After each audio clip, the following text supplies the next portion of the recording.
lost maybe 25 grand. My dad wrote me a $25,000 check. I just lost it all on ads. But my last 5,000, I made back 5,000 and grew that up to $1 million in ARR. Wow. You're trying to build a machine where you put $1 in, you get $1.20 out. The machine's a black box. We think hard paywalls are going to become more of a thing. AI features are not free. It used to be that 20% of Superwall customers were launching a new app, and now it's like 80% of signups are just new apps. Thanks again for joining us for another episode of Distribution by NewForm. Today I'm joined by Jake Moore from Superwall.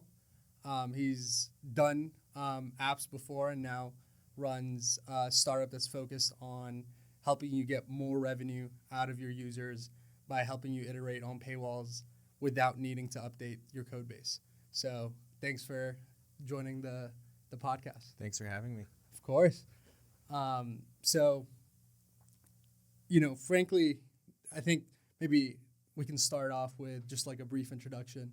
Talk about, your history with building apps and also what led you to Superwall today. For sure. Yeah, so I've been building apps since the iPhone came out. I was maybe in late middle school. Started with games, so I built apps on. I was a platform called Game Salad. It's like a drag and drop game builder. Sick. After that, built a bunch of stuff in college. Everything from there was an app I built called Tonight, where you'd sort of say if you were going out tonight, and then everyone would see who was going out tonight. Was it like college based? Yeah, it was college based. Okay. What else did I build? I built a bunch of games in college as well. And then afterwards, I built. I really started my first company with a buddy of mine. It was like an HQ trivia competitor. Do you remember HQ? That was huge. Yeah, it was big. There was like a whole. It really imploded. The horrible story with one of the co-founders. But yeah, there's a whole podcast on talking about the downfall of HQ. But yeah, so we started something else. It was called Majority Rules. It was a competitor. We gave out maybe $50,000 and then it just failed.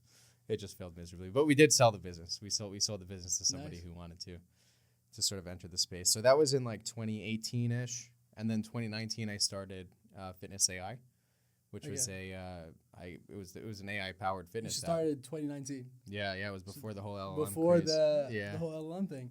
Yeah. What kind of like motivated that? Like, was it kind of personal? Just money. It was just all money. Yeah. I mean, that's why I got out of it. I started it because I didn't want a real job. I had a friend who was crushing it back then. He was building an app called #Expert, spending 20-30K a month on ads and making it all back and then some. And I was like, wow, like that's dope. I met him at a WeWork, my buddy Zach. Mm-hmm. And I was like, well, I could do that. I know a lot about working out. My dad's a big weightlifter. So I've been weightlifting my whole life. And I saw some other apps. I was like, I could build that. So I started. I lost maybe 25 grand. My dad wrote me a $25,000 check. I just lost it all on ads. Did they make any money? No. It was almost all downhill.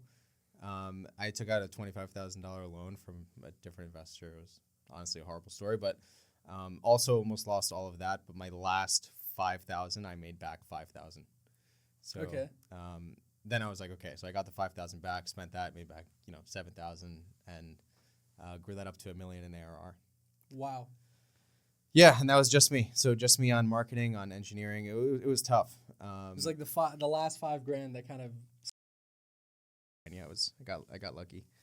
I think that part of my life, the biggest lesson was like, I had a good friend that we were sort of in it together. We shared everything that we were learning with one another. There were no other app people in New York that I knew at the time. We just shared all the information, everything from like, what's your Facebook ad structure? Like what rate do you increase ads on? How are you making your creative? I wrote like scripts to upload the creative, scripts to cut the videos, to like make all these different combinations. So you were like everything. You were involved in everything. Yeah.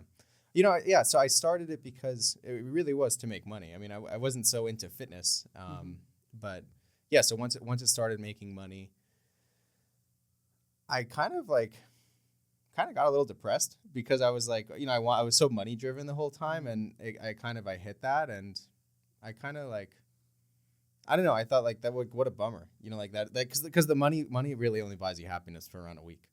You know, it's just like a week. Whenever you hit it, like the worst. Yeah. Like I've had this before, where like if it's a big goal for my career or whatever, the day I hit it, I'm like depressed. 100%. Because it's like, now what? Yeah, like, exactly. Well, I hit it. I thought this is gonna be like a magical like moment, magical feeling, and like it doesn't hit. Yeah. And it's just like post accomplishment clarity or something. 100%. Yeah. There, you know, go big or go home. I applied to YC with it. I got it on my second try. I went through YC, raised around $1.5 million, grew it to around 3.5 in ARR. Wow. Yeah, and then I basically. Like, what was the unlock between like losing? I mean, I'm guessing you spent that money on ads like alone. Yeah. Like, what? So, what was the difference between the first time, your first rodeo, spending, and like what you ended up doing to make it profitable? Are you saying going from 0 to 1 million versus 1 million to 3.5? No, I'm just saying like how'd you get it profitable in the first place? I guess. Just trial and error. Trial and testing. And like, was there anything specific? Like, were you making ads yourself? Like, yeah. So I had built like, maybe 20 or 30 different ads, all modeled after different like competitor ads that I saw from the ad library. And then it was very similar to like right now, like the UGC style stuff is what crushes it. Mm-hmm. Back then it was like, I don't even know. It was just like weird, sketchy, like PowerPoint looking ads that did well. Really? Yeah, it was like before TikTok. I think things that just was it like statics or still videos? No, they were like it would show like an extra. It was like a dude doing like a workout, like a 3D model. Oh, I've seen this. Yeah. And then it would cut to like a thing, and it'd be like a chart of like your body weight going up or like gaining strength, and it would say get stronger faster with Fitness AI. It's like more animation, more like game art. Yeah, exactly. But I mean, like, do you think that style still works like these days? No, I mean, I don't know. You got to test. You got to run different tests. It was, you know, also it was a combination of like you run a bunch of tests on the creative until you see diminishing returns. Then you shift to like onboard optimization, paywall optimization. So you see diminishing returns. You know, then you go back to product because you have all these new users, right? So your ads just started working, and your onboarding started. Your onboarding is working now. So all these new users are coming in. New users have, you know, slightly different needs based on the ads that brought them in. So you built product for them, and then you just repeat. So it's like working on marketing, working on onboarding optimization, then working on product. And what I found, at least with myself, is I was obsessed with the onboarding optimization, the paywall stuff. Like when I showed a buddy of mine, like all the cool shit that I built, it was all like the remote editing stuff I did on onboarding and the paywall stuff. So I thought somebody would end up beating me on in the fitness app game, but I thought I might have a better shot building something like Superwall. Yeah, I mean, you bring up a good point. Like, this is a question like I ask myself, like for our clients, like when is it kind of more smarter to focus on like all your onboarding, your product, versus content? Obviously, like, you know, our thesis is like, well, content does most of the legwork, but you know, if you're feeding content, it doesn't matter how good your content is if it's a leaky bucket. 100%. Right? So like, how do you know when to focus on like one thing or another? Like, how'd you make that decision for yourself of like shifting focus from content to onboarding and paywalls? Was there like any red flags that you noticed? Walk me through that thought process. Yeah, you know, you really like, and I can only share my own experience. I was constantly speaking to other founders in the space, getting metrics as to like how are you performing? Like, what is your what's your cost per trial start? And like the photo, like I was health and fitness, right? So I would trying to find other health and fitness founders or something similar, like maybe lifestyle, figure out what their cost per trial start is. And, you know, if I know that they're doing like $10 to get a trial at a $60 a year product, and I was, you know, paying 20, then I knew for a fact that there is an issue there. So it makes sense to try to fix that.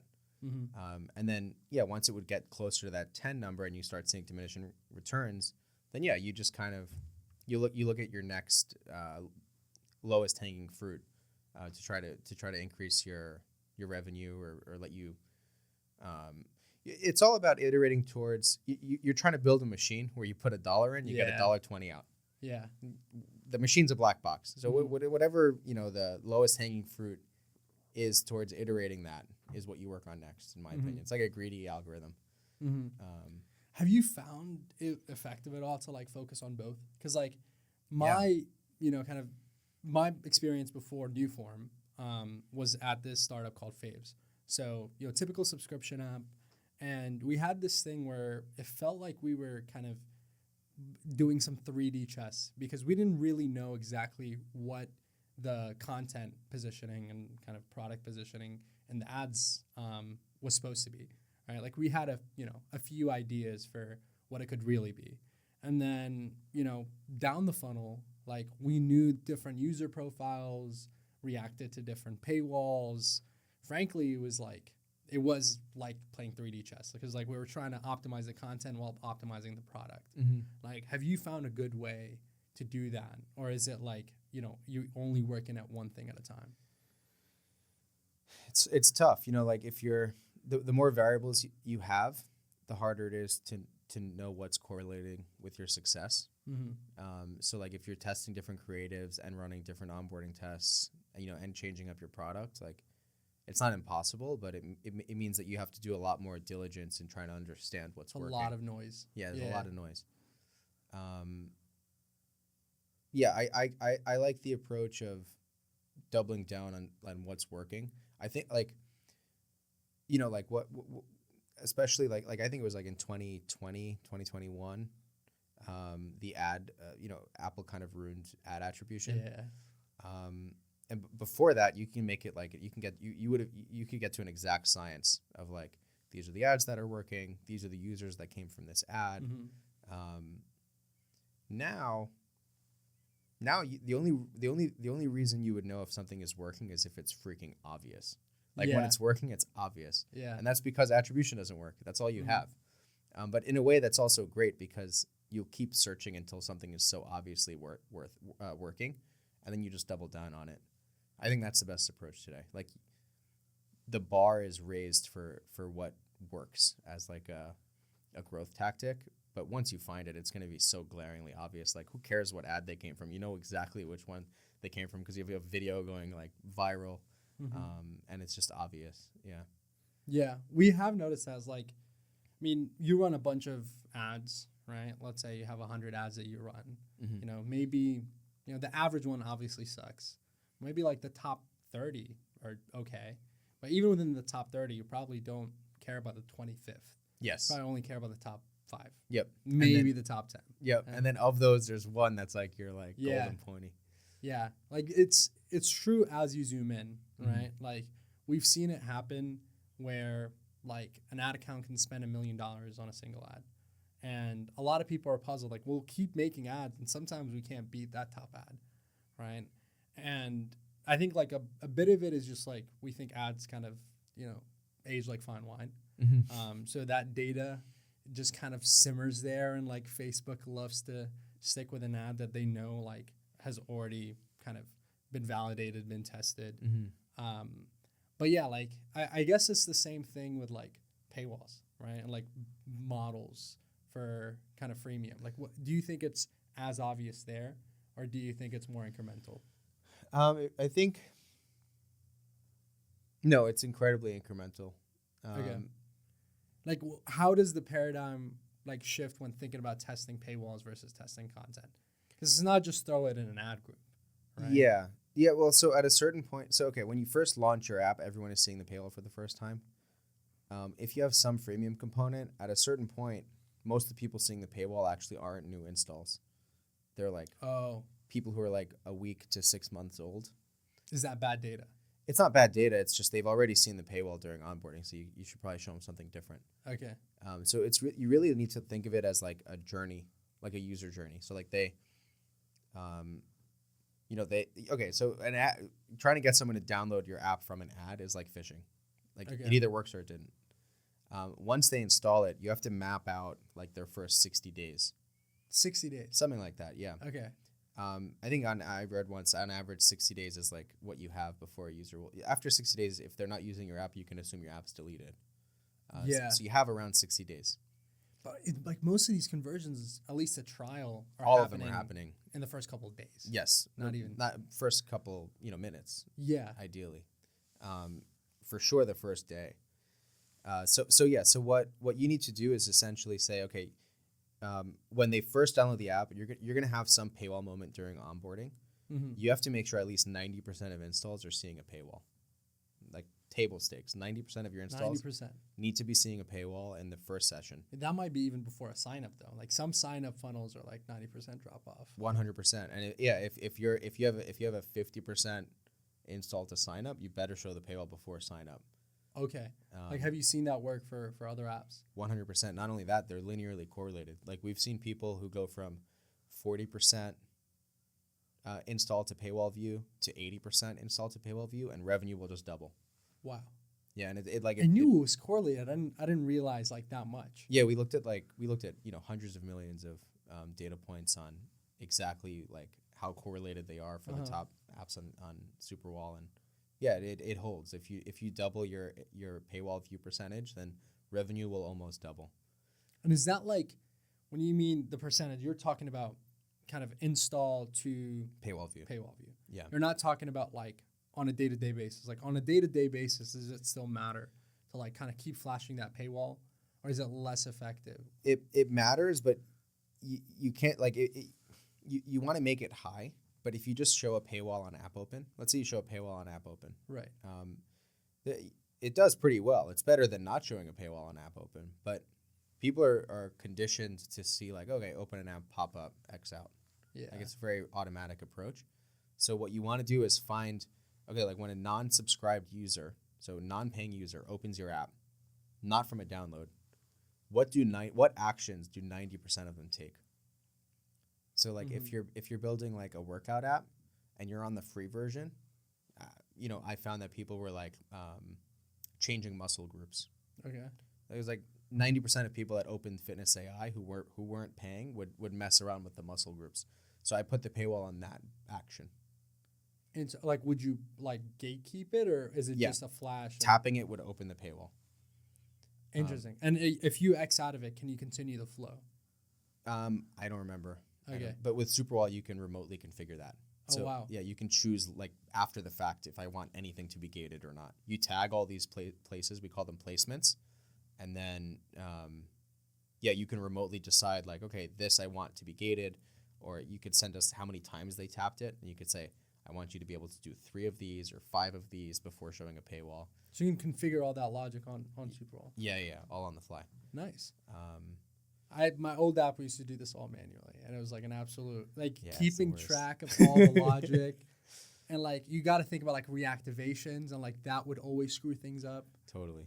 So, I mean, like, is it? I guess a controversial take. Like we posted, I think, this on our Twitter the other day. Like one of our predictions for 2025.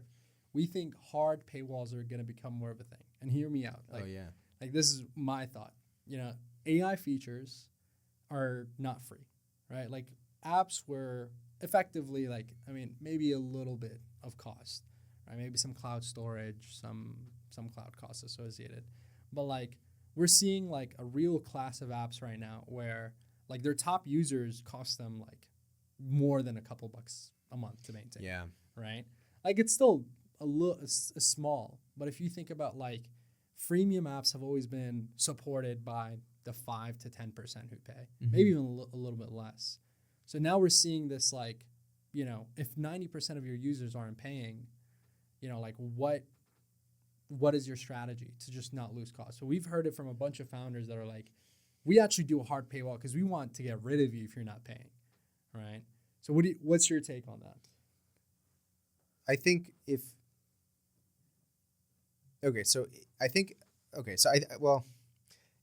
you do a hard paywall, so a lot more people will subscribe. I think you're sort of testing the water as like, what is the maximum number of people that will subscribe? Opt into a trial, like or start a trial. Mm-hmm. But you do get bad reviews.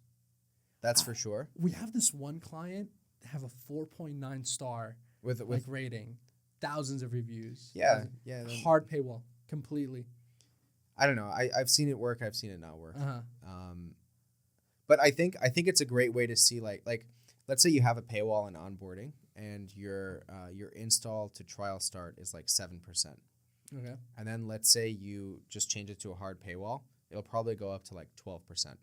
So it's pretty drastic. Yeah. It's pretty drastic. But I think that no matter what, people who don't subscribe are just gonna leave and they're like fuck this, I'm out. Right. So like there's some regret. Mm-hmm. So you're for sure not showing the optimal price to some people who are just like, I'm out. And those people may have subscribed if they could play around with it. Yeah. A little bit more. So what I like to do is everyone should run a hard paywall test to see what their theoretical. I see it as like you should run a hard paywall test, see what your trial conversion rate is, then try to remove it and try to get there by iterating on paywalling other aspects of your app. And you'll end up getting past that 12%. You can get to like 15%, or like something like that over the lifetime of like the 60 days. Yeah, and you could always you can really lock out your app, but just let them sort of go past that initial paywall view just to sort of play around with it. It's sort of like you ever go to Best Buy as a kid. Yeah. And you could open the box and see it through the plastic, but you can't use it. Oh, okay. That's what I like. Like you want to create that situation where they could open it they could see inside without opening it. Yeah, like we've seen this happen where like you'd blur maybe some key content. Yeah, right. Tantalize. You could tantalize the user to make them subscribe.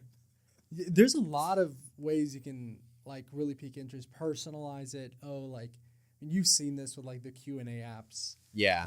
Oh, you got this message from random person that may or may not exist. You know. Yeah. Yeah. In general, though, something that I really like doing or recommending is you can do a hard paywall, but still have the X button in it, and if you tap it, give them a discount. Yeah, I've seen that. Those do great.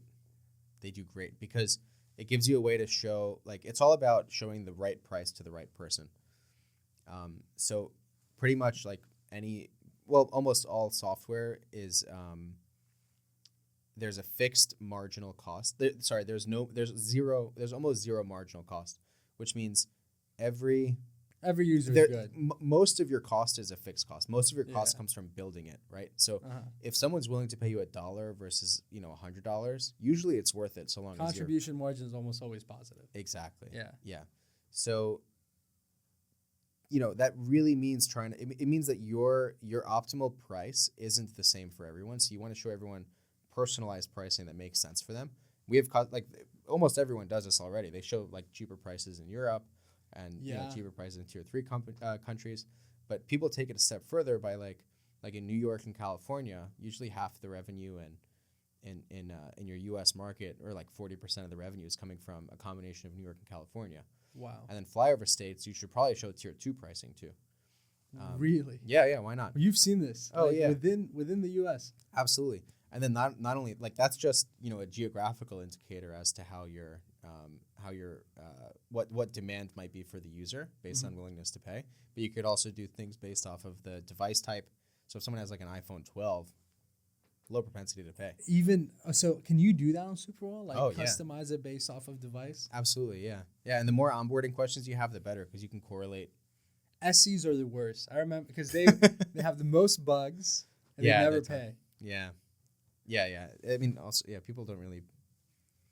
A lot of customers, or a lot of people in general, don't design their apps for it. It just is. It's just mayhem. Support mayhem. Yeah. When I used to QC like the app, it was always, I had a big iPhone 13. It was like, this is for faves, my last startup. Big iPhone, whatever the latest one was, and then the little SE. Yeah. And it would always break on the little one. Yeah. So. Yeah.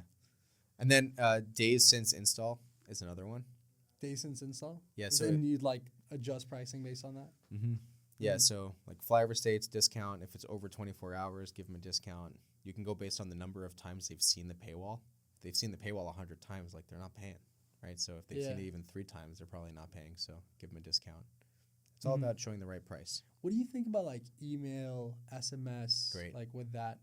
Yeah, so around 80% of revenue, overall revenue, should be coming, maybe even less, like 70% of revenue should be coming from the first paywall view that a user sees on install. So like, let's say that's 70%.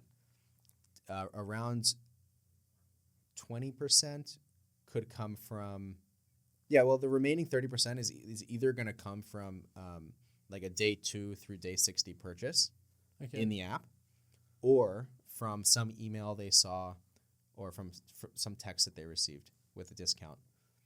So something that I used to do, which was amazing, is every time the users open the paywall in the app, I would just send them an email. Wow. Every single time, saying like, hey Hamza, saw that you were checking out the app. This is like from you as CEO? Or, yeah. I would always make them personalized. Like, so hey Hamza, saw you were just checking out the app. Just wanted to let you know we're running a sale on our website. So if you're interested in purchasing, is that because of the 30% or? Yeah, and also retention is way higher. Yeah, no, I saw. I mean, like, it makes sense. It's just so easy to cancel on your iPhone. Yeah, right? People go on cancel sprees. Yeah, everyone does this. You go to cancel one, you're like, what else am I subscribed to over here? You go and you cancel. Yeah, and sometimes it makes you think like maybe it's something that you're using. It's like, well, I really want to keep paying for it. Yeah, you can just resubscribe. Yeah, that it's very easy. I cancel all of them. Why would I just cancel? And if I'm using it in a year and a half, then I'll resubscribe. I'll save 6 months if I lapse. Yeah. No, I mean, what do you think in general, like web versus app, right? Like, I mean, there's a whole movement for web to app recently. Yeah. It's becoming more of a thing. Came from Eastern Europe, and now everyone here wants to do it. So, like, what's your take on that? I mean, it sounds amazing, right? Like, send Facebook ad audience to a website, and they'll just pay you, and you're great. But it's really, really hard. Yeah. It's really, really difficult. It's almost impossible, actually. I only know 4 or 5 companies that have nailed it. I think the biggest part is just like people don't understand how much like fraud or like failed credit cards, failed payments, chargebacks. Like, I think there's not enough sophistication with the payments. When someone downloads your app, they feel like you're more of a real business. When you're like that's very different from like buying something inside of the little Instagram in-app browser. Yeah, it's like, it's psychological. 100%. People also feel like, is this ad going to get me? I'm in Instagram, and then they just swipe away. But that said, web paywalls are amazing for SMS and email. So we're launching web to app very soon at Superwall. We're focusing on it. We're focusing on it this month and next month. So because all of our paywalls are web based anyway, that run in app, and we're just we're going to give you a link. So it'd be like fitnessai.superwall.com. Oh, okay. And you send that to your user with a user ID in it, and they can just subscribe. And it's deep linked. It's going to deep link, redirect to your app, holy and they'll cow, have access. So it'll just work right out of the box. And yeah, so I think a lot of people want to try it for ads because that's the carrot that's being dangled in front of. But it's so hard to get that working. But what will work for 95% of apps is send them an email an hour after they installed with a link to buy on your website. That works. 20% of your revenue can come from that. You can get a 20% boost doing that. So that's what we're going to be pushing. Mm-hmm. So we're gonna like a great flow is show the paywall before sign up. When they X out, ask them for their email. Mm-hmm. Then help them create an account in the app, and then also the second you get their email, you could send them an email with a discount on your site, and then hopefully that'll link to a Superwall paywall on the web that then redirects the app. So I think that's what most people should be using web paywalls for. I mean, e-commerce has been doing this for decades. Yeah, exactly. I think like app world is a few years delayed from like e-commerce world. Like, do you think there's a new, like, I mean, you're seeing the price, you mentioned the price discrimination. Frankly, I haven't heard of this until recently. Like, what other kind of predictions do you have? Like, maybe just on paywalls or just consumer apps in general, like kind of for next year or next couple of years? Well, Anytime you're trying to make a prediction, you have to think of first. What are your knowns? What are your like for just first principally? So it's becoming much easier to build apps Right. with AI. Elephant in the room. Yeah. 100%. Like Yeah. I think it used to be that like 20%. It used to be that 20% of Superwall customers were launching a new app, and now it's like 80% of signups are just new apps.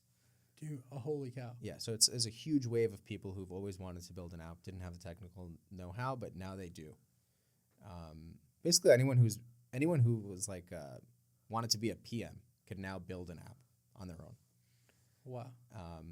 And so, I think what will happen is it'll be much harder to. There's going to be more competition with every vertical in the App Store. Mm-hmm. The bar for what how good your product has to be to retain users will be much higher. People will probably download more and more apps because there are going to be all these cool new ideas that people are coming out with. So I think like I think there will be more people who started a trial in any app than ever before. Like there would be like probably 2 or 3 times as many trialing users just in like the entire world. But I think people will unsubscribe very quickly, and it's going to be very hard to keep them. Yeah, like generally we have seen kind of trial to kind of conversion rates drop down like a little bit, right? Like looking at the last couple of years. But that also might be just like harder paywalls lead to like lower conversion. It really depends. Like you have to look at it holistically. Because if you only look at one number, you can kind of artificially inflate it. For sure. Yeah, I think it'll be interesting. I think a lot of cool apps are going to come out. Mm-hmm. Like I definitely think that there's going to be a solo founder that hits, 50 million ARR. 50. Yeah. With apps, I mean, 100%. Yeah. How many apps are at that scale? It's very few. Yeah, very few. Yeah. But it's becoming so much easier to build a really good product that someone is just going to nail it. Mm-hmm. I think someone's going to nail it. Okay. Like nail the distribution. They're going to make incredible content, and I think the product will solve a real problem. Mm-hmm. Yeah. I think they'll be in New York. There's a lot of people here. There's a lot of people here that are like building consumer. Come to New York, everyone. Yeah, come to New York. Join us. If you couldn't tell, we're filming this here in New York. But yeah, it was great chatting. I think the audience has learned a lot about paywalls. I mean, frankly, all the price kind of segmentation stuff that was new to me. Anything any last topics you wanted to cover or share with the audience before? Try Superwall. Yeah, just give it a shot. Yeah, ask your friends. Was it just superwall.com? Superwall.com. Superwall.com. Check it out. Yeah. Superwall.com. A lot of our clients use it. And I mean, I guess like last thing, like how does it differ from Revenue Cat? I get this question all the time. Is it the same? Does it do different things? I'd love to hear more about that. We focus really on like letting you go from zero to paywall really quickly. Uh-huh. We let you, drag and drop to build any paywall that you could imagine. It's just more of a paywall focused platform, whereas Revenue Cat is more of like a revenue tracking and subscription platform. They're also great. A lot of our customers use us both. Mm-hmm. I don't think we've ever lost. I don't think either of us has ever lost customers to one another. Makes sense. Okay. Well, that's good to know. Yeah. Well, anyway, thanks for coming. And thanks all for listening. We'll catch you in the next one. Bye, everybody. All right, bye.